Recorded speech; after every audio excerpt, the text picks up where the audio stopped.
Hi hello good evening सगळ्यांना. जय भीम. मी सीमा. स्वागत आहे आपल्या सगळ्यांचं माझ्या यूट्यूबच्या चॅनलमध्ये. तर आता वाजलेले आहे संध्याकाळचे 6:30 आणि मी निघालेले आहे वॉकला. तर आज ना मी नेहमीच्या ठिकाणी वॉकला न जाता वाडेघर या ठिकाणी मी वॉकला आलेली आहे. आणि हे जे दिसतंय हे समोर ट्रेंड्सचं खूप मोठं असं मॉल आहे आणि खूप मोठं शॉपिंग सेंटर देखील आहे हे. तर इकडनं जात असताना थोडंसं शूट केलं आणि चालता चालता इकडे आलेली आहे. उंबर्डे चौक लागलेला आहे इथे. तर इथे ना इतकी मोकळी जागा होती आणि इतकी हवा सुटली होती ना, तर थोडंसं असं वाटलं की इथे बसावं. आणि इथे ना लाईट आहेत ते मॅकडॉनल्ड आहे. छान असं तासभर फिरलो आम्ही आणि आता घरी निघालेलो आहोत. तर घड्याळामध्ये बघितलं तर जवळपास 7:40 झाली होती आणि आणखीन स्वयंपाक करणं देखील बाकी होतं. तर इथे ना ट्रेंड्सच्या समोर आम्ही थोडंसं बसलो. तर पाणी वगैरे तिथे वाहत होतं आणि ट्रेंड्समध्ये पण आम्ही जाऊन आलो, बघितलं काय काय कलेक्शन आहे ते. तर मैत्रिणी असल्या ना की थोडंसं मग रमत गमत फिरत गप्पा गोष्टी करत अशी आम्ही वॉकिंग करत निघालो. 5-10 मिनटं बसलो इकडे आणि लगेचच मग घरी निघालो. तर घरी आले मी आणि घरी आल्यानंतर बघितलं तर किचनचा हा असा अवतार. भांडे मी असेच घासून इकडे ओट्यावर ठेवले होते आणि या प्लेटमध्ये ना भिजवलेले बदाम होते. तर म्हटलं की चला भिजवलेले बदाम मला आवडतात. तर 2 ते 3 बदाम आणि मनुके होते. तर माझ्या मिस्टरांनी काढून ठेवले असतील तर मी ते खाऊन घेतले. तर बाहेरून आल्यानंतर ना इतकी तहान लागली होती आणि भरपूर चाललो आज. आज इतका मोठा राऊंड झाला ना, तर भरपूर राऊंड झाला. म्हणजे असं असतं की एक तर आपण ना डेली रेग्युलर एक्सरसाइज केलीच पाहिजे. जर तुम्हाला एक्सरसाइजला वेळ भेटला नाही ना, तर वॉकिंगला तुम्ही गेलंच पाहिजे. त्यातल्या त्यात सकाळी जर तुम्ही वॉकिंग केलं ना, तर सगळ्यात छान असतं ते वॉकिंग, कारण की ना व्हिटॅमिन डी मिळतं, कोवळं ऊन असतं. पण सकाळची एवढी घाई गडबड धावपळ असते ना, तर त्यामुळे मग म्हटलं की नाही सकाळचं जमत नाही, तर संध्याकाळचं आपण वॉकिंगला जायचं. तसंही महिनाभर खूप असं धावपळ झाला, धावपळीत गेला आणि खूप अशी हरॅसमेंट म्हणतो ना आपण, एक्झर्शन तसं झालं. आणि मग महिनाभरामध्ये ना एक्सरसाइज ना वॉकिंग असं झालं होतं. फक्त डान्स क्लास आणि घरातलं आवरावर, साफसफाई, फराळ, येणारे जाणारे पाहुणे याच्यातच वेळ गेला. आणि मग म्हटलं की जाऊ दे, आता हा महिना काही आपण एक्सरसाइज केलेली नाहीये, तर आता आपण थोडंसं रिकामं झालोय, तर वॉकिंगला पुन्हा आपण सुरुवात करूया. तर घरी आल्याबरोबर हे सगळं किचन थोडंसं आवरलं. चहाचा टोप वगैरे गॅसवरच होता, कप वगैरे ते सगळं सिंकमध्ये ठेवून दिलं. आल्याबरोबर हातपाय धुतले आणि कुकर लावला, भात लावला आणि मुलांना विचारलं की तुम्ही काय खाणार आहात म्हणून, म्हणजे भाकरी वगैरे करायला तसं.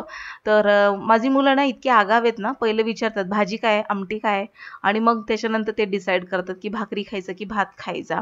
तर मग मी म्हटलं की मुगाची डाळ करते. आता मुगाची डाळ म्हटलं की त्यांची फेवरेट ही मुगाची डाळ. आणि मग म्हटले की नाही आम्ही दोघं पण मुगाच्या डाळीबरोबर भात खाऊ. तर त्यांना ना तिखट अशी बनवलेली मुगाची डाळ फार आवडते.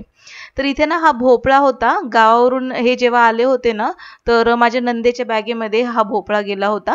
तर छोटा भोपळा होता, तिने आणला होता, घरचाच आहे हा पण.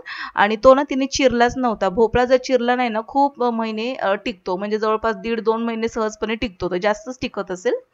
लहान असा भोपळा तिने बघून आणला होता आणि मी तिला म्हटलं होतं की ताई तुम्ही तो भोपळा चिरू नका. जेव्हा सगळं हे होईल ना जयंतीचं वगैरे सगळं उरकेल ना, मग त्याच्यानंतर निवांत चिरा.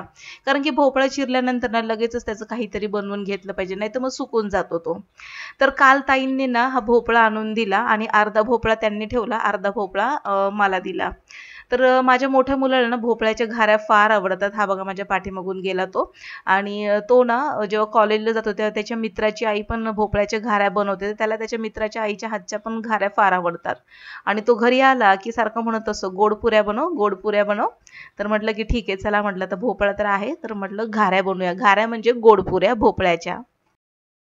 तर कोल्हापूर साईडला ना घाऱ्या म्हणतात, बऱ्याच ठिकाणी घारगे देखील म्हणतात.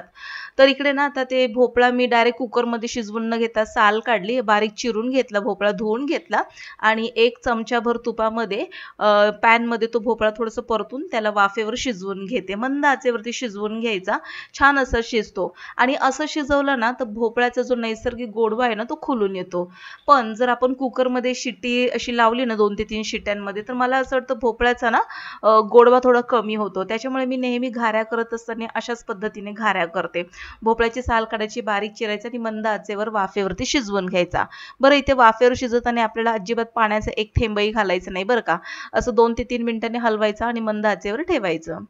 आता या भोपळ्यामध्ये घालण्यासाठी ना इथे मी थोडीशी साखर घेतली मिक्सरच्या भांड्यामध्ये, 7 ते 8 वेलची घातल्या होत्या आणि 1 ते 1.5 चमचा बडीशेप घालून त्याची छान अशी पावडर तयार करून घेतली. आता हीच पावडर आपल्याला ना या भोपळ्यामध्ये घालायची, म्हणजे मस्त खमंग अशा सुगंधित अशा घाऱ्या मस्त बनून तयार होतील. तर इतकी पावडर झालेली आहे तयार. साखर घातली कारण की मग वेलची बारीक होणार नाही म्हणून. तर आज स्वयंपाकामध्ये भात, मुगाची डाळ, दुपारची ना चण्याची भाजी होती थोडीशी अशी सरसरीत केलेली, थोडीशी रस्सावाली. आणि म्हटलं की चला मग आता एक भाकरी मी बनवते, कारण की भातच मी खाणार होते आणि भात आणि डाळ, कारण की कसं आहे दुपारची चण्याची भाजी पण होती ती थोडीफार होती आणि सकाळची चपाती देखील होती. मग एक भाकरी केली माझ्या मिस्टरांसाठी आणि मुलं काय भातावरच असणार होते आज, कारण की मुगाची डाळ जी होती त्यांची फेवरेट, तर एक भाकरी केली. आता ना घरी मला यायला जवळपास ना सांगते तुम्हाला 8 वाजून गेले होते आणि जशी मी आमच्या बिल्डिंगच्या एंट्रन्समध्ये आले तर तिथे आणखीन मला माझ्या बिल्डिंगच्या काही महिला दिसल्या बसलेल्या. तर मग असंच त्या देखील वॉकवरून आल्या होत्या. संध्याकाळच्या बऱ्याचपैकी महिला जातात वॉकिंगला. तर त्या देखील वॉकवरून आल्या होत्या आणि म्हणाल्या की बसा थोडंसं 5-10 मिनिटं बसूया. मग पुन्हा मी तिथे बसले आणि मग तिथे बसल्यानंतर जवळपास माझे ना 8, 8:15 होऊन गेले होते. तेवढ्यात माझी भाची आली आणि मग अचानकपणे आली माझी भाची, नंदेची मुलगी. आणि मग तिला शिवायचं होतं ब्लाऊज आणि ती म्हणाली, "मामी चला ना ब्लाऊज शिवायचे आणि मला तुमच्या साड्या देखील बघायच्या आहेत." कारण की तिला येणार होते पाहुणे बघायला. तर म्हटलं की ठीक आहे चल म्हटलं. मग मी लगेच घरी आले आणि घरात आल्यानंतर जवळपास 8:30 झाले होते. तिला साड्या दाखवल्या आणि तिने एक त्यातली छान अशी सिल्कची काठापदराची साडी निवडली आणि आता ती जेव्हा पाहुणे येईल तेव्हा ती घालणार आहे. तसं बघून गेले ते एकदा, पण असं म्हणतात ना संमती दर्शवायची, फिक्स झालंय असं ओटी भरून जायचंय, तर तसं करण्यासाठी ते पुन्हा एकदा येणार आहेत. मग त्यावेळेस तिला साडी वगैरे घालण्यासाठी माझ्याकडनं ती घेऊन गेली साडी. तर काल बुधवार होता आणि बुधवारीच तिला ना अर्जंटपणे म्हणजे ब्लाऊज शिवायला टाकायचं होतं, कारण की ते शुक्रवारी पाहुणे येणार होते. आणि मग एक जी माझी ओळखीची टेलर आहे ती माझ्याच बिल्डिंगच्या बाजूला राहते, तर म्हटलं की चल ती छान शिवते आणि पटकन शिवून देखील देईल अर्जंटमध्ये. मग पुन्हा तिला ते ब्लाऊज घेऊन भाचीला घेऊन गेले तिकडे. तिथे पुन्हा माझा 15-20 मिनिटं गेली आणि मग घरी आले त्यावेळेस बघितलं तर जवळपास 9:30 झाले होते घड्याळामध्ये. सगळा स्वयंपाक वगैरे उरकला, भांडी वगैरे, त्याच्यानंतर भाकरी वगैरे केल्या, किचनचा ओटा वगैरे तिकडून आल्यानंतर हे सगळं मी केलेलं आहे. आणि हा जो भोपळा शिजवून ठेवला होता तसं बघायला गेलं ना तर मला इतका कंटाळा आला होता आता त्या भोपळ्याच्या घाऱ्या करायचा. पण परत म्हटलं की हे जर काम मी उद्या सकाळी जर ढकललं तर मग आणखीन माझ्या कामामध्ये वाढ होईल. आणि तोपर्यंत मी काय केलं, स्वयंपाक जसं झाला माझ्या दोन्ही मुलांना जेवायला दिलं. इथे किचनची जी स्वयंपाकाची भांडी पडलेली ती सगळी घासून घेतली आणि म्हटलं पहिलं मी जेवते आणि मग या भोपळ्याच्या घाऱ्या करून घेते. तर गावी जेव्हा भोपळ्याच्या घाऱ्या करतात ना घारगे, तर त्या घाऱ्यांना थोडेसे असे खसखस लावली जाते एका साईडने, किंवा मग खसखस नसेल तर सफेद तीळ लावले जातात. तर आता माझ्याकडे खसखस पण नव्हती आणि तीळ होते, पण तीळ लावायचं माझ्या लक्षातच आलं नाही, कारण की शक्यतो ना मी घाऱ्यांना खसखस लावलेलीच बघितलेली, तीळ शक्यतो मी जास्त बघितलेले नाहीयेत. आणि म्हणून म्हटलं की चल जाऊ दे, खसखस नाहीये, मग अशाच पद्धतीने मी गोड पुऱ्यासारख्या त्या घाऱ्या बनवते. तर मग तसंच मी केलं. आता हे किचनचा ओटा सगळा आवरून घेते आणि मग नंतर ना पटकन जेवून घेते आणि मग निवांत अशा घाऱ्या करत बसणार आहे, कारण की भरपूर चालले होते मी आणि भूक देखील मला आता भरपूर लागली होती. तर किचनचं सिंक वगैरे सगळं घासून घेतलं, किचनचा ओटा आवरून घेतला आणि मग जेवून घेणार आहे आणि मग ह्या घाऱ्यांना मी मुहूर्त लावणार आहे. तर गेल्या वेळेस देखील आमच्या आईने भोपळा दिला होता आणि त्या भोपळ्याच्या देखील घाऱ्याच मी बनवल्या होत्या. पण खरं सांगते त्यावेळेस ना मी भोपळा कुकरमध्ये शिजवला होता. कुकरच्या भांड्यामध्ये भोपळा घालून त्याला 3 शिट्ट्यांमध्ये शिजवला होता आणि पुन्हा कढईमध्ये तो मॅश करून त्याच्यामध्ये गूळ वगैरे घातलं होतं. त्याला इतकं पाणी सुटलं होतं ना आणि मला वाटलं नव्हतं त्याच्यामध्ये इतकं पीठ बसेल. बापरे! ते पीठ बघून मला इतका कंटाळा आला नंतर त्या घाऱ्या बनवायच्या. तर मी काय केलं, अर्ध्या पिठाच्या घाऱ्या बनवल्या आणि अर्धं पीठ मी तसंच ठेवलं. आणि ना ते 2 दिवस ते पिठाचे ना मी मुलांना पराठे बनवून देत होते डब्याला, नाश्त्याला वगैरे, आणि तसं करून ते पीठ संपवलं. नंतर ठरवलं की तशा पद्धतीने कधीच घाऱ्या करायच्या नाहीत म्हणून अशा पद्धतीने करायच्या. अशा पद्धतीने घाऱ्या जर केल्या ना तर भोपळ्याचा नैसर्गिक गोडवा वाढतो आणि शिवाय जास्तीचं पीठ वगैरे याच्यामध्ये बसत नाही. जितकं त्या भोपळ्यामध्ये मावेल तितकंच पीठ आपण मळायचं. आणि आता बघा ह्याच्यामध्ये ना ही पावडर घालून घेतली आहे, जसं की बडीशेप आणि वेलची, साखर याची पावडर केलेली, तर ती घालून घेतली आणि असा जर भोपळा तुम्ही शिजवला डायरेक्ट पॅनमध्ये तुपामध्ये तर ना त्याच्यामध्ये गुळ देखील कमी बसतो आणि जर तुम्ही कुकरमध्ये 3 शिट्ट्यांवर भोपळा शिजवून घेतला त्याच्यामध्ये गुळ जास्त बसतो आणि पाणी जास्त सोडतो आणि म्हणून मग मी ना अशाच पद्धतीने घाऱ्या करत असते. तर ह्याच्यामध्ये आता गुळ पावडर घातली आणि व्यवस्थित मिक्स करून घेतलं. भोपळा लगेच शिजला होता वाफेवरती.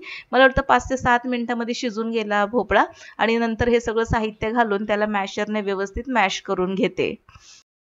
बऱ्याच जणी डायरेक्ट कुकरला शिजवून भोपळा मॅश करतात आणि मग त्यामध्ये गूळ घालतात. बऱ्याच जणी भोपळा किसून मग त्याच्यामध्ये गूळ घालून आणि मग सगळं साहित्य घालून पीठ मळतात. पण मी अशा पद्धतीने मळते. तर आता इतकं हा भोपळा शिजून तयार झालाय आणि बऱ्यापैकी मी छान असं मॅश केलंय त्याला आणि आता यामध्ये ना मावेल इतकं आपल्याला गव्हाचं पीठ घालायचं. तर माझ्या अंदाजे याच्यामध्ये ना जवळपास 1.5 वाटी इतकं पीठ बसेल. तर मी ना 1.5 वाटी इतकं पीठ घातलं आणि जर मला लागलं ओलसर थोडंसं वाटलं पीठ तर मी आणखीन थोडंसं पीठ घालेल. आता या घाऱ्यामध्ये ना बरेच जण थोडंसं बेसन पीठ देखील घालतात पण मी आता बेसन पीठ वगैरे काही घालणार नाहीये. असंच जे आहे हे इतकं पीठ मळणार आहे आणि मी जितकं पीठ घातलं होतं तितकं परफेक्ट पीठ मावलं आणि मस्त असं घट्टसर हे पीठ मळून तयार झालेलं आहे. तर या पिठामध्ये ना मी थोडंसं चिमटभर मीठ देखील घातलं होतं. असं म्हणतात की गोडाचे पदार्थ करताना त्यामध्ये थोडंसं मीठ घालायचं. तर त्यामध्ये मीठ घातलं होतं आणि आता गावी हे घारे कसे करतात मी तुम्हाला सांगते. या घाऱ्या ना प्लास्टिकच्या पेपरवर थोडंसं तेल लावून बोटानेच थापतात त्या घाऱ्या आणि मग गरम तेलामध्ये तळून घेतात. त्याला असं लाटत वगैरे बसत नाहीत. पण मग आता ना इथे मला उशीर पण भरपूर झाला होता. आता मी घाऱ्या करते तर आता तुम्हाला सांगते घड्याळामध्ये जवळपास 10:15 होऊन गेलेलेत आणि म्हटलं आता हे जे पीठ मळाले याच्या पटकन घाऱ्या करूनच घेते पुन्हा उद्या सकाळी नकोच आणि म्हणून मी काय केलं पटकन कोरड्या पिठामध्ये हा गोळा बुडवला आणि लाटून घेतलाय आणि भरभर आता वाटीने कट करून घेते. तर करायचं असं खायचं आहे आपल्याला म्हटलं थोडाफार उशीर तर होणार आपल्याशिवाय कोणतं करणार नाही बरोबर आहे की नाही आणि मुलांना जर आवडीनिवडीच्या वस्तू जर आपल्याला बनवून खायला घालायच्या असतील तर हे सगळं करणं भागच आहे आणि त्यातल्या त्यात खूप इतकं गरम होत होतं आणि उशीर देखील भरपूर झाला म्हणून म्हटलं की चला पटापट आता वाटीने कट करूया आणि गोड पुऱ्यांसारख्या आता त्या तळूनच घेऊया.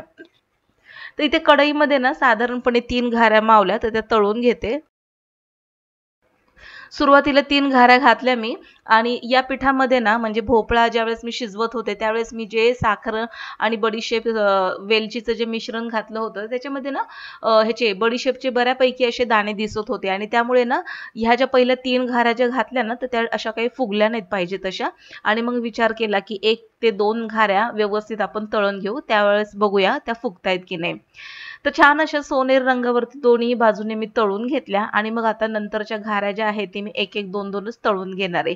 नंतर ज्या मी तळल्या ना 1-1 2-2 घाऱ्या व्यवस्थित अशा सावकाश पद्धतीने तर त्या छान टम्म अशा फुलत होत्या आणि आताच्या घाऱ्या ना मी जास्त काही अशा पातळ लाटल्या नाही मध्यम आकाराच्या लाटल्या तर टम्म अशा फुगत होत्या तर तुम्हाला दिसेलच बघा. तर घाऱ्या बनवून ठेवल्या तर साधारणपणे 3 ते 4 दिवस सहजपणे टिकतात नाश्त्याला आणि मुलांच्या डब्याला आवडीने मुलं देखील खातात आणि भोपळा जर खात नसतील मुलं तर अशा पद्धतीने करून द्यायचे घाऱ्या म्हणा पराठे म्हणा. तर बघता बघता इथे बघा इतक्या घाऱ्या मी तळून घेतल्या आणि आता मुलांनी देखील 1-1 2-2 उचललेल्या आहेत. तर आजच्या ब्लॉगमध्ये इतकंच. आजचा ब्लॉग आवडल्यास नक्कीच लाईक शेअर करा सबस्क्राईब करून बेल आयकॉन प्रेस करा. भेटू पुन्हा नवीन एका ब्लॉगमध्ये तोपर्यंत बाय बाय.